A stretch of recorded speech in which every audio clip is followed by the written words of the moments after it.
Colon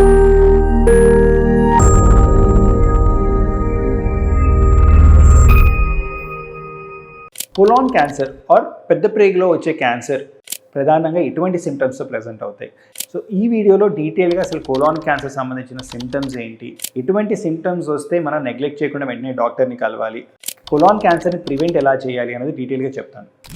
so colon cancer అనేది పెద్ద ప్రేగులో వచ్చే క్యాన్సర్. ఇది ప్రిడామినెంట్గా 50-60 ఇయర్స్ పైబడిన వాళ్ళు ఎక్కువగా చూస్తూ ఉంటాం అనమాట. కానీ ఈ మధ్య కాలంలో ప్రపంచవ్యాప్తంగా more than 60 year colon cancer incidence గణనీయంగా తగ్గుతుంది. కానీ less than 40 years colon cancer incidence పెరుగుతుంది. అన్ఫార్చునేట్గా ఈ లెస్ దెన్ 40 ఇయర్ కొలాన్ క్యాన్సర్లో మనకి అగ్రెసివ్నెస్ ఎక్కువగా ఉంటుంది. ఈ అడ్వాన్స్ స్టేజెస్లో ఎక్కువగా ప్రెజెంట్ అవుతాయి అన్నమాట. ఈ సిచ్యువేషన్లో, ఈ సినారియోలో మనకి ఇలాంటి సిమ్టమ్స్ని నార్మల్గా జనాలు నెగ్లెక్ట్ చేయకూడదు అన్నది డీటెయిల్గా వీడియోలో చెప్తాను. అన్నిటికంటే ముందు ఆల్టర్డ్ బౌల్ హ్యాబిట్స్.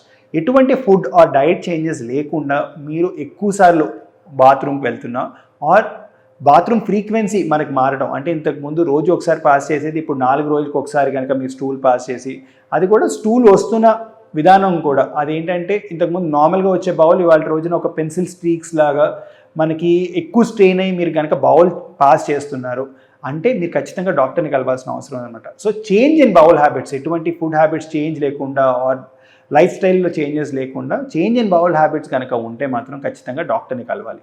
రెండోది blood in stools. So fresh blood కనుక స్టూల్స్లో పడుతున్నాయంటే చాలా వరకు ఇది హిమరాయిడ్కి సంబంధించిన ప్రాబ్లం.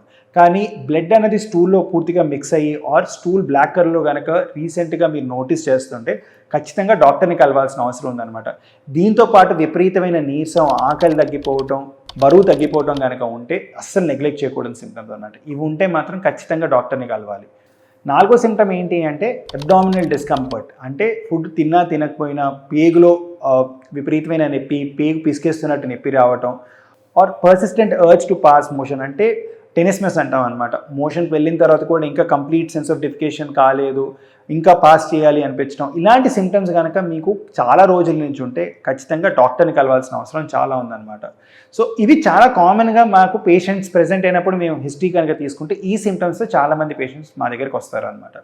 ఇది అయిపోయిన తర్వాత మీరు ఖచ్చితంగా ఒక గ్యాస్ట్రెంట్రాలజిస్ట్ని కలిస్తే వాళ్ళు ఏం చేస్తారు అంటే మీరు ఏ ఏజ్ గ్రూప్లో ఉన్నారు, మీ సిమ్టమ్స్ సివియారిటీ ఏంటి అనేది క్లినికల్గా వాళ్ళు అసెస్ చేసి ఫస్ట్ స్టూల్ ఫర్ రకల్ బ్లడ్ టెస్ట్ ఇలాంటి కొన్ని బేసిక్ టెస్టులు చేసి దాంట్లో కనుక మనకి ఏమన్నా డౌట్ఫుల్గా ఏమైనా ఉంటే కొలనోస్కోపీ చేస్తారనమాట. సో ఈ కొలనోస్కోపీ అన్నది అసలు ఎందుకు చేస్తారు, కొలనోస్కోపీ వల్ల ప్రయోజనాలు ఏంటి అన్నది డీటెయిల్గా నేను నెక్స్ట్ వీడియోలో చెప్దాం అనుకున్నాను.